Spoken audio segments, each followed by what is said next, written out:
Okay, good guys, no? So meron na namang pinadala sa atin dito guys na board from Nueva Ecija. No, Nueva Ecija guys yung pinanggalingan nito. So board ito guys ng Panasonic, no? Para sa H52 repair, no? Re-repairin na naman natin, no? Para sa H52. Ayan. So from Nueva Ecija ito guys, bubuksan natin. Para ma-repair natin yung board, no? So ito siya. Buksan muna natin dito sa ating mahiwagang tibol, no? So yung makalat natin na tibol yan. So bubuksan natin. So i-unbox muna natin to guys kasi medyo maganda yung pagkabalot. So mag-unboxing muna tayo guys. Ang gagawin namin dito guys, pag na-unbox natin, testing muna natin sa unit, no? Para malaman natin, baka kasi may iba pang problema, no? Maliban sa H52, no? Para sigurado lang,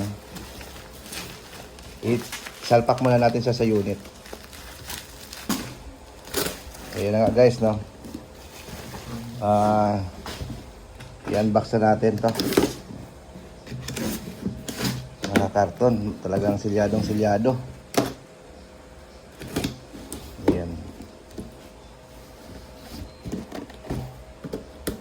So pwede nyo ipadala sa amin guys yung H52 board nyo kung mayroon kayo.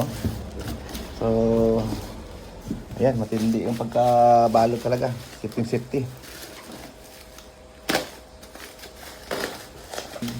So ito na nga guys.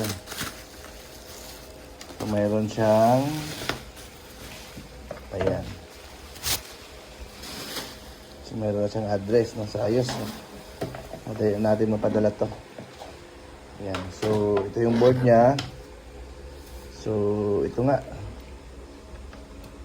medyo may mga sunog na nga siya, no? Dito. Ayan, so yun, repairin muna natin to guys.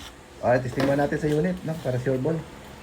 Bago natin isa lang sa repair, salpak muna natin sa unit, no? Para makita natin, baka may iba pang problema. Baka mamaya kasi hindi lang pala H52 ang problema nito.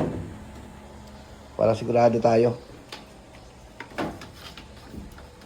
Ayan. So ayan. So ilagay na natin, no? So ito yung unit natin. Nag-invest talaga kami ng unit dito guys.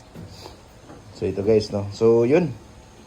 Ito yung test unit namin dito guys. Kaya namin siya i-testing dito hanggang 13 kg, no? Pag 16 kg naman, mayroon kami doon sa kabila. Mayroon tayong 16 kg doon pang testing. So on natin guys. Ayan. So yun, no? So gumana pa siya. Start natin. Tingnan natin. Ayan. H52 nga. Ayan, no?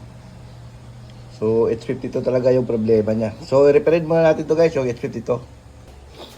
So ito na guys. Simulan na natin siya i-repair para matesting na rin natin, no? Ayan. So itong area na to guys, linisan lang natin to kasi nga medyo maitim na. So baka kasi magkakaroon siya ng shortage, no? Pero hindi yan dyan guys, yung sira ng H52. May malikod ka. No. Ayan.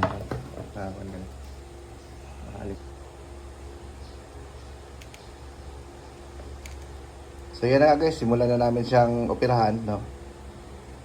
Simulan na yung ano natin, pag-repair.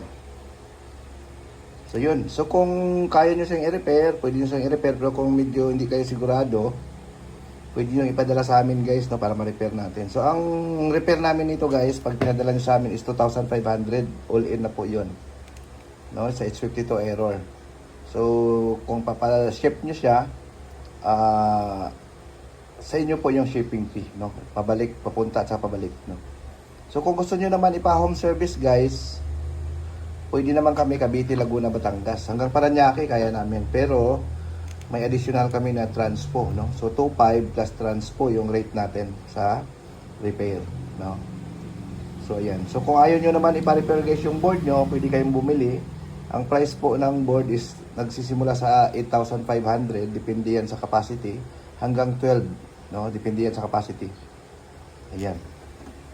So dalawang option nyo, kung sira yung washing nyo pagdating sa H52, pwede kayong magpalit ng board or ipapa-repair yung board. Kasi ang H52 naman guys, repairable. Then, ang warranty period namin sa H52 repair is 3 months. 3 months warranty po kami guys sa H52 error na repair. Pag bumalik, within 3 months na bumalik yung H52 error, pwede nyong ipa-warranty sa amin. So, yun, no? So, yan na nga, no? So, binubuksan na natin to para matest natin kung yung mga parts dyan ng mga sunog, yan.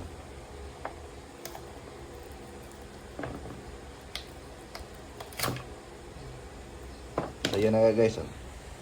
Mapapansin nyo guys, itim na itim. Ayan. Kaya sunog siya talaga, ayan. So, kapag ganyan guys, shortage talaga yan. Kasi nga, lusaw na nung silicone.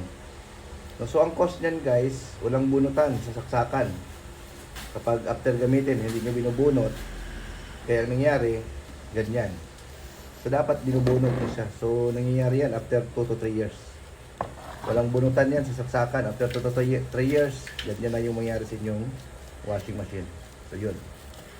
So, yan na guys. Alisin muna natin ito yung mga silicone para masimulan natin repair yung mga parts na nasa ilalim yan. So, yung mga nasa ilalim yan guys, yung itim na yan, yan po yung kailangan natin palitan. Usually, yan ang naging sira talaga dyan. No? Yung mga nasa ilalim na parts na yan. So, madali naman ma-identify guys kung ano yung mga parts na sa ilalim yan. Yun na yung palitan nyo. Then, okay na yan. No? Basta kung anong mga parts na may itim dyan, yun na yung palitan nyo or i-check. No? Kung anong mga parts yung sira dyan, yun yung palitan nyo. So, ayan na nga. No? So, yun. No? So, ano na natin ito muna? Alisin muna natin ito yung mga... So, yun na nga guys. After natin ma-repair yung mga sira, sinilyo na natin. Ayan, sinilyuhan na namin para ititest na natin to, no? So, sinilyuhan natin para hindi siya mapasok ng moisture. So, yun lang guys, no? So, stick glue lang gamit namin dito guys, pang selyo. So, pag tumigas naman yan, matigas yan. So, yun na nga guys, no? Titesting muna natin para sure ball. Testingin natin guys, no? Salpak muna natin, testing natin. Para sigurado. So once after okay na ito, papadala ulit natin balik doon sa ating customer, no, para magamit na nila. So antayin natin guys na mailagay na lahat. So yun, no. So padala nyo lang sa amin kung walang nagre-repair sa area nyo dyan. Pwede nyo i-file BC sa amin guys, H52 error. So on natin. Ayan. Start. Ayan. So kung mapansin nyo guys, nagbabalance na siya. Oh. Ayan. So nagbabalance na siya guys. Ayan. So okay na, no? So kakarga rin siya ng tubig. So sa spin naman natin lagay. Spin.